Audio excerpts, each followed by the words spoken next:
Sihlangu head coach Peter de Jong says he was impressed and surprised that Mbabane Swallows were able to beat Azam of Tanzania during their second leg of the CAF Confederation Cup, which was played at Somhlolo National Stadium.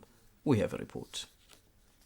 New Sihlangu head coach Peter de Jong, who witnessed his first local game when Mbabane Swallows faced Azam in the CAF Confederations Cup a week ago at the National Stadium Somhlolo, where Mbabane Swallows came up top with a 3-0 win on the day to progress to the next stage of the competition after a 2-1 aggregate score.